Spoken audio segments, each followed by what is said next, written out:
Hello बच्चों, चलिए प्रश्न को पढ़ते हैं। इसमें लिखा है कि यदि पृथ्वी को r त्रिज्या तथा द्रव्यमान कैपिटल M का एक गोला मान लिया जाए तो इसका घूर्णन अक्ष के परितः जो कोणीय संवेग होगा वो हमें बताना है बच्चों। वो भी घूर्णन काल t के पद में बताना है बच्चों। तो यहाँ 4 विकल्प दिए गए हैं, सही विकल्प का चयन करना है। तो चलिए बच्चों अपने प्रश्न की मूल अवधारणा देख लेते हैं बच्चों। बच्चों हमें कोणीय संवेग बताना, देख लेते हैं बच्चों कोणीय संवेग क्या होता है।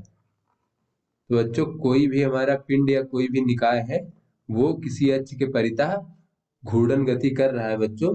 तो अगर उसका जो कोणीय वेग है वो ओमेगा है बच्चों, तो ये कोणीय संवेग को हम जे से प्रदर्शित करते हैं।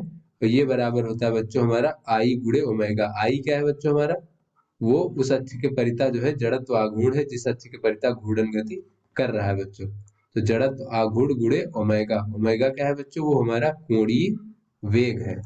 तो बच्चों इस प्रकार से आई गुणे ओमेगा जो होता है वो हमारा कोणीय संवेग होता है। उसके बाद बच्चों देख लेते हैं कि इस प्रकार से बच्चों कोई भी हमारा घूर्णन अक्ष के परितः कोई पिंड जो है इस प्रकार से गति कर रहा है बच्चों।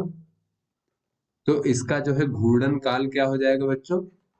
तो हमें पता है बच्चों घूर्णन काल जो होता है वो एक चक्कर लगाने में कितना समय लगता है, यही हमारा बच्चों घूर्णन काल होता है। तो इसको बच्चों अगर हम कैपिटल टी से प्रदर्शित करें तो यहाँ बच्चों अगर मान लें कि ये ओमेगा कोणीय वेग से चल रहा है तो एक चक्कर लगाने में बच्चों इसका कोणीय विस्थापन कितना हो जाएगा। तो कोणीय विस्थापन बच्चों इसका 360 डिग्री या फिर ये कह लें बच्चों 2 पाई रेडियन हो जाएगा।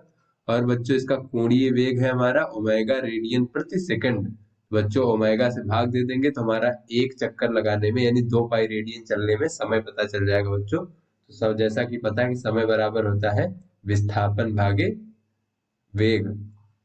तो इस प्रकार से बच्चों जो है हमें घूर्णन काल ज्ञात हो सकता है।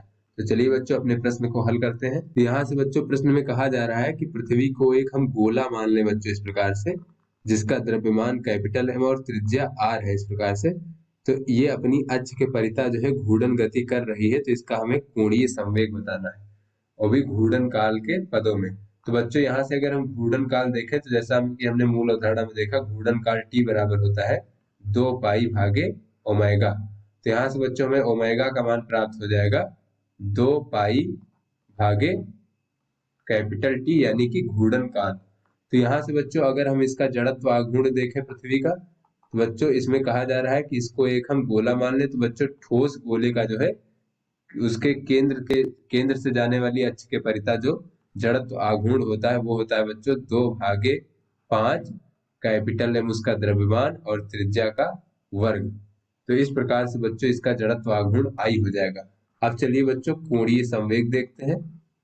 जैसा कि हमने मूल अवधारणा में देखा कोणीय संवेग J बराबर होता है जड़त्व आघूर्ण I गुणे कोणीय वेग ओमेगा। तो यहाँ से बच्चों ये J का मान हमें प्राप्त हो जाएगा। I का मान बच्चों 2 भागे 5 कैपिटल M R का वर्ग। और बच्चों अगर हम ओमेगा का मान देखें घूर्णन काल के पदों में तो ये हो जाएगा 2 पाई भागे T, 2 पाई भागे T।